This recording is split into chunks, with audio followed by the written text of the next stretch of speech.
a case where if they can do this to me, they can do this to anyone.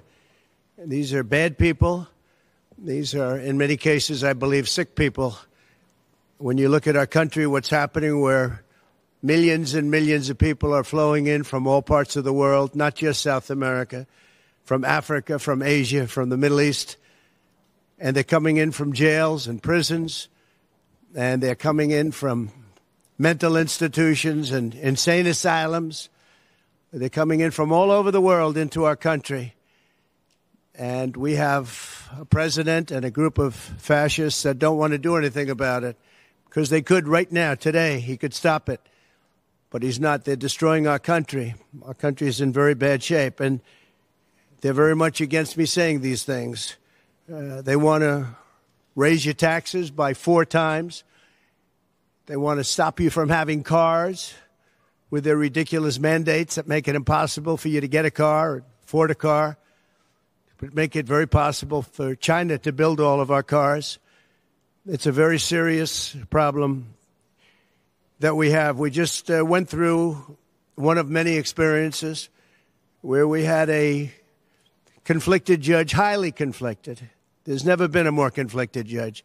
Now, I'm under a gag order, which nobody's ever been under. No presidential candidate's ever been under a gag order before. I'm under a gag order, nasty gag order, where I've had to pay thousands of dollars in penalties and fines and was threatened with jail. Think of it. I'm the leading candidate. I'm leading Biden by a lot, and I'm leading the Republicans to the point where that's over.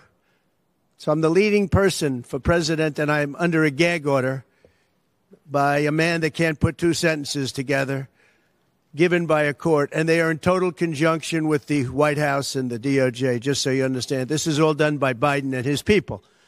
Maybe his people more importantly. I don't know if Biden knows too much about it, because I don't know if he knows about anything. But he's nevertheless the president, so we have to use his name. And this is done by Washington, and nobody's ever seen anything like it. So we have a judge who's highly conflicted. You know what the confliction is. Nobody wants to write about it, and I'm not allowed to talk about it. If I do, he said, I get put in jail.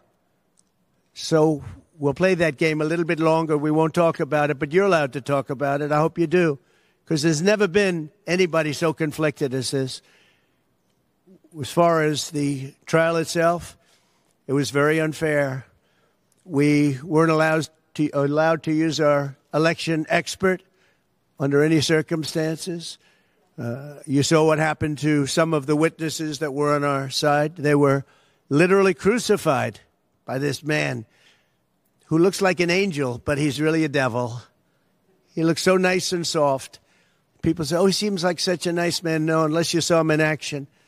And you saw that with a certain witness that went through hell. And when we wanted to do things, he wouldn't let us do those things. But when the government wanted something, they got everything. They got everything they wanted. It was a rigged trial. We wanted a venue change where we could have a fair trial. We didn't get it. We wanted a judge change. We wanted a judge that wasn't conflicted. And obviously he didn't do that. Nobody's ever seen anything like it. We had a DA who is a failed DA. Crime is rampant in New York, violent crime. That's what he's really supposed to be looking at. Crime is rampant in New York.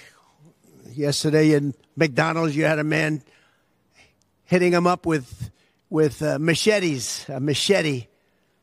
Whoever can imagine even a machete being wielded in a store, in a place where they're eating, and he's going rampant. And Bragg is down watching a trial on what they call crimes. They're falsifying business records. That sounds so bad. To me, it sounds very bad. You know, it's only a misdemeanor, but to me, it sounds so bad. When they say falsifying business, that's a bad thing for me. I've never had that before. I'm falsifying. You know what falsifying business records is? In the first degree. They say falsifying business records. Sounds so good, right? It means that legal expense. I paid a lawyer, totally legal. I paid a lawyer a legal expense. And a bookkeeper, without any knowledge from me, correctly marked it down in the books. A very professional woman, highly respected, she testified, marked it down in the books as a legal expense. So a legal expense, paid a lawyer, is a legal expense in the books. It's not sheetrock, construction, or any other thing. It's a legal expense. Think of that. This is what the falsification of business records were. And I said, what else are you going to call it? What else are you going to call it? Now, I would have testified. I wanted to testify. The theory is you never testify, because as soon as you testify, anybody, if it were George Washington, don't testify, because they'll get you on something that you said slightly wrong, and then they sue you for perjury. But I didn't care about that. I wanted to. But the judge allowed them to go into everything that I was ever involved in, not this case, everything that I was ever involved in, which is a first. In other words, you could go into every single thing that I ever did. Was he a bad boy here? Was he a bad boy there? And my lawyer said, what do you need to go through? And all you wanted to do is testify simply on this case, because I would have loved to have testified. To this day, I would have liked to have testified. But you would have said something out of whack, like it was a beautiful sunny day and it was actually raining out. And I very much appreciate the big crowd of people outside. That's incredible what's happening. The level of support has been incredible. So the whole thing is legal expense was marked down as legal expense. Think of it. This is the crime that I committed, that I'm supposed to go to jail for 187 years for. When you have violent crime all over this city at levels that nobody's ever seen before, where you have businesses leaving, and businesses are leaving because of this, because heads of businesses say, man, we don't want to get involved with that. I could go through the books of any business person in this city, and I could find things that, in theory, I guess, let's indict him, let's destroy his life. But I'm out there, and I don't mind being out there, because I'm doing something for this country, and I'm doing something for our Constitution. It's very important, far beyond me. And this can't be allowed to happen to other presidents. It should never be allowed to happen in the future. But this is far beyond me. This is bigger than Trump. This is bigger than me. This is bigger than my presidency.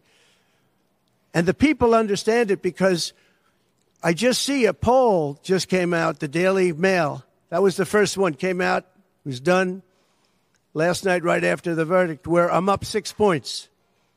6 points from what we already were. We were leading fairly substantially. We're up 6 points in the Daily Mail poll. Now, maybe other polls come out and it says something differently. But a lot of people have predicted it, because the public understands, and they understand what's going on. This is a scam. There's a rigged trial. It shouldn't have been in that venue. We shouldn't have had that judge. He should have allowed us to have an election expert. We had the best expert, most respected expert, head of the Federal Elections Commission. He was all set to testify. He was waiting for 2 days. And when it was his turn, Bragg's people protested.